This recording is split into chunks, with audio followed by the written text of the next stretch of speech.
farm in Bonita.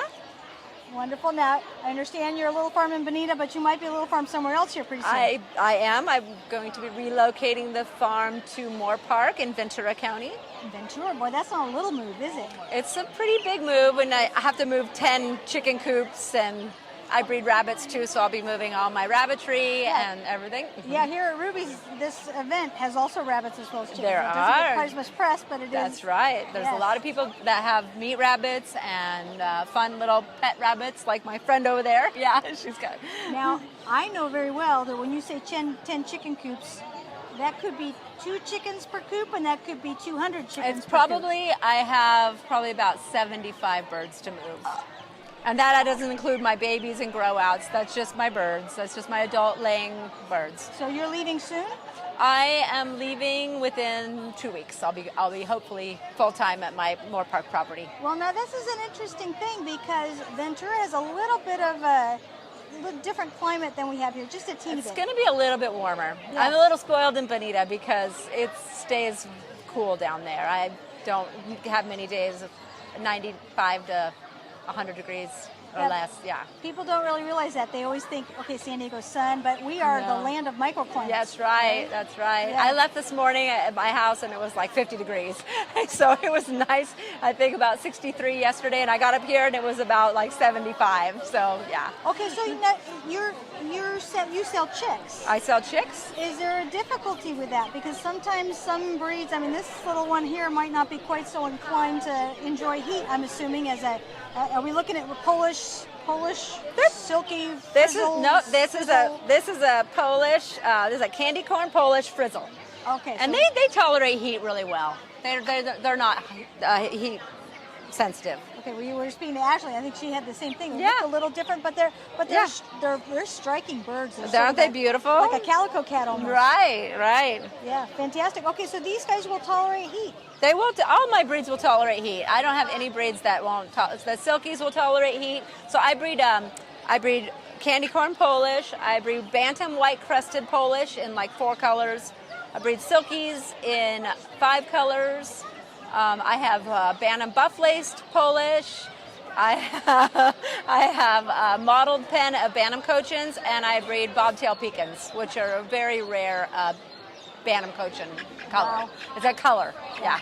Well, okay, so if you have bantams, you can actually get a little bit more chicken and a little less Yeah, space, right? right. That's the beauty of. They're a little bit easier on the coops. They eat less. They poop less. Yeah, there's a lot of benefits to a bantam, and they lay just as well. We had Belgian Duclas, and They're so they cute. laid, man, they were 4 or 5 eggs a week. Yeah, every week. yeah. I'm partial to bantams. Yeah. Oh, sorry. I'm partial to bantams. Yeah. So they're my little love. But I do have a couple of big, large breeds.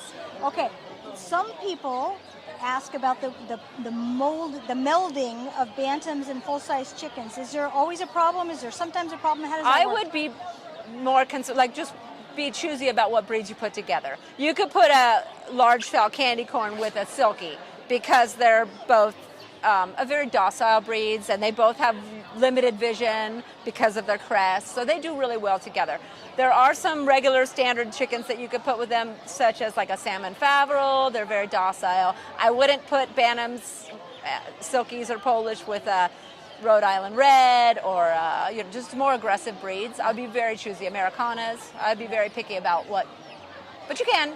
Yeah. You can mingle them. Yeah, definitely with chickens, the pecking order is a Yes, serious it's thing. real. Yes, the pecking it order is real. Yeah. Yeah. So as long as you do your research, you can do it. Okay, so now tell me a little bit about these guys, because when chicks start out, they're just this little white. They're not white, yellow or white or black. Yeah. Fluff. Yeah. Pile. That's all they are. Yeah. And they don't really have feathers. So now these guys have some feathers going on. The little one in the dish. How old is that chick? That chick is actually about 2 weeks old. Yes. Yeah. So we're starting to get some feathers on. Yep. And definitely running around like mad. Yep. And scratching, I'm Oh, sure. crazy in the corner here because we're standing here. Avoid the monsters in the. There we go. Well, then now that you mentioned monsters, we got this little. Is it a turkin? Is it a No, naked? that is a bantam silkies or silky showgirl. We call them showgirls, whether they're girls or boys. They're showgirls because they are naked neck.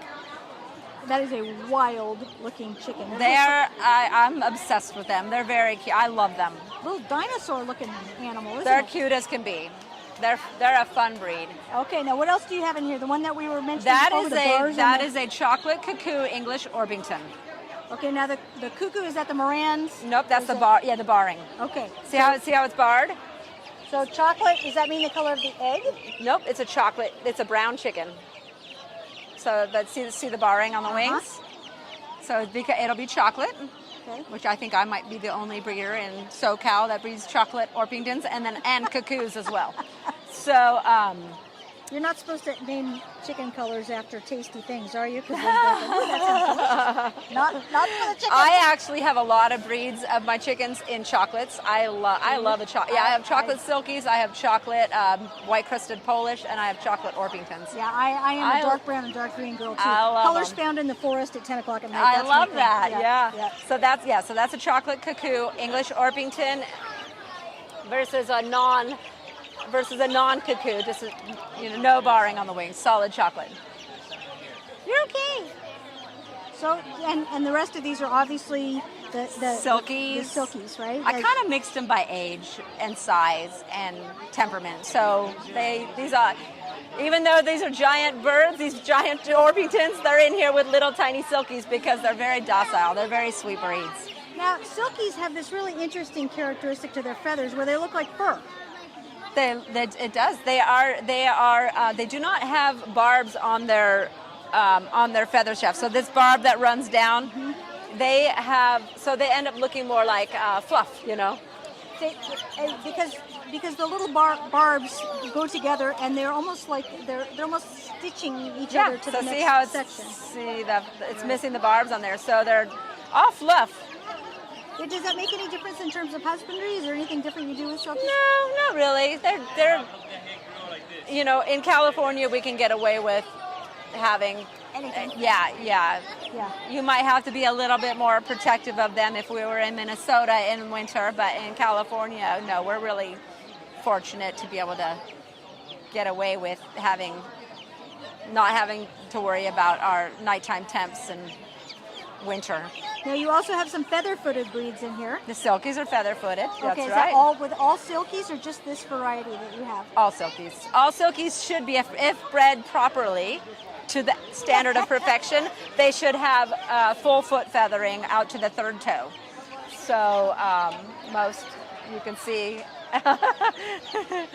Yes, there's definitely some personalities in here, aren't there? There are. So just for anybody that wondered about that, the APA's standard of protection, the poultry Bible, basically, right? Yeah, Yes. yeah. Okay, That's standard of perfection. Yes. SOP, yes. Yes.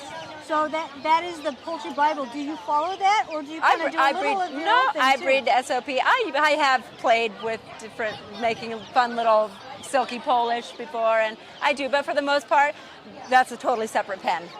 And that's just for fun and for me. I do breed to the standard of perfection for birds that I sell. Yes. Yeah. So now, when you come to an event like this, will you sell most everything, or do you also go home and sell quite a bit? I as well? hope so.